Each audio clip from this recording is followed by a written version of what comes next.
পাল অটোমলের পক্ষ থেকে সবাইকে জানাই শুভেচ্ছা অভিনন্দন। আপনারা দেখছেন এটা একটা এক্সিও গাড়ি। এই গাড়িটা আজ আমরা গিয়ার অয়েল চেঞ্জ করব এবং ক্যালিব্রেশন করব, মানে সিভিটি যে ক্যালিব্রেশন হয় ওইটা করব। তো আমরা নেট খুলে সুন্দরভাবে ওয়াশ করে আবার ফিটিং করছে। এখন তেল ঢালার কাজ চলতেছে। এখনই আমরা তেল ঢালা হয়ে গেলে প্রোগ্রাম শুরু করব।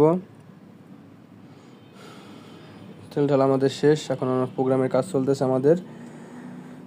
তো আসলে এটা অত কোনো ইয়ের বিষয় না, এই কাজ সহজ আছে। তবে অনেক কিছু রুলস আছে যে আর রুলসগুলো মানতে হয়, যে রুলস না মানলে আসলে গিয়ার বক্সের ক্ষতি হতে পারে। সেক্ষেত্রে প্রথম রুলস, গিয়ার অয়েল মানে সিভিটির যে গিয়ারই হোক, টিসিতে টিসি অয়েল দিতে হবে, বা এপি গিয়ার এপি অয়েল দিতে হবে, বা ডাব্লিউএক্সে ডাব্লিউএক্স দিতে হবে। তো যাই হোক, যার যে গিয়ার সে ওই গিয়ার অয়েলটা ইউজ করবেন।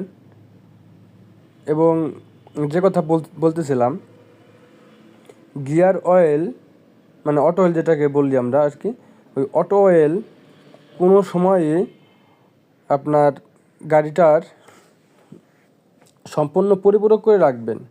মানে যে মাপে থাকার কথা সেই মাপে রাখবেন।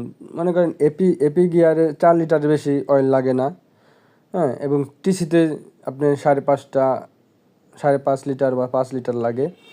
তো আপনাদের যে মাপটা থাকে এবং মাপ লেভেল মতো দিতে হবে। কোনো সময় যেন লিক করে পড়ে গেলে এটা খেয়াল রাখতে হবে।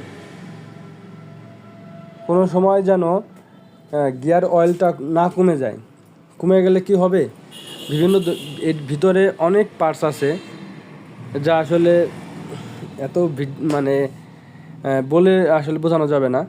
বিভিন্ন ধরনের বিয়ারিং আছে। আপনার গিয়ার অয়েল কমে গেলে বিয়ারিংগুলো খারাপ হয়ে যাবে, প্রিমিয়াম খারাপ হয়ে যাবে, এবং বেল্ট স্লিপ করে। এর ভিতরে অনেক চেনের মতো বেল্ট আছে, ওই বেল্টগুলো স্লিপ করবে, হ্যাঁ। বিভিন্ন ধরনের ডিস্টার্ব দেখা দেবে যদি আপনার গাড়ির গিয়ার অয়েল যদি কম থাকে, হ্যাঁ। এই দিকটা ফলো রাখতে হবে। এবং সিভিটি গিয়ার অনেক ভালো গিয়ার। তো আপনারা এইভাবে ভালোভাবে মেনটেন্স করবেন এবং 40,000 কিলো পর গিয়ার অয়েল চেঞ্জ করবেন। তাতে আপনাদের গিয়ারটা অনেক ভালো থাকবে।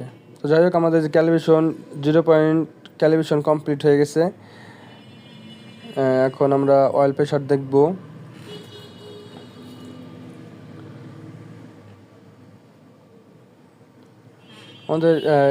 আমাদের প্রোগ্রাম প্রায় শেষের দিকে, সিভিটি প্রোগ্রাম যেটা হয় আর কি, এটা প্রায় শেষের দিকে। এটা শেষ হয়ে গেলে আমরা গাড়ির ড্রাইভিং টেস্টে যাব।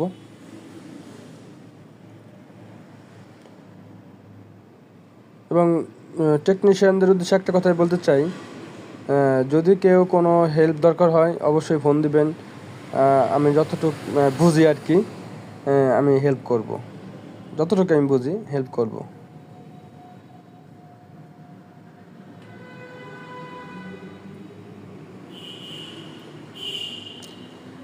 এই যে আমরা অয়েল প্রেশার দিতেছি। আমাদের প্রোগ্রাম হয়ে গেলে আমরা ড্রাইভিং টেস্ট করব। এই যে কমপ্লিট। আজ আমরা এই গিয়ার অয়েল চেঞ্জ করছি এই গাড়ির। তো প্রোগ্রাম করলাম, প্রোগ্রামের কাজ শেষ। এখন আমরা ড্রাইভিং টেস্টে আছি। দেখেন আমরা আসলে ড্রাইভিং টেস্টের একটা উদ্দেশ্য গাড়ি চালানোর কাজ করার পরে, সেটা হচ্ছে গাড়ির শিফটিং টেস্ট। মানে শিফটিং যে কোয়ালিটি আছে ওটা টেস্ট করতে হয়, যে আপনি গাড়ির শিফটিংটা কি মানে কোন লেভেল হইতেছে, বা ইঞ্জিনের সাথে বা গিয়ারের যে কমিউনিকেশন ঠিক আছে কিনা, এটা চেক করার জন্য। আর এটা চেক করার জন্য অবশ্যই স্ক্যানার দরকার হবে। আর এর জন্য আমরা স্ক্যানার সাথে নিয়ে এসেছি। এই যে দেখান ভাই, এই যে শিফটিং টেস্টটা দেখান।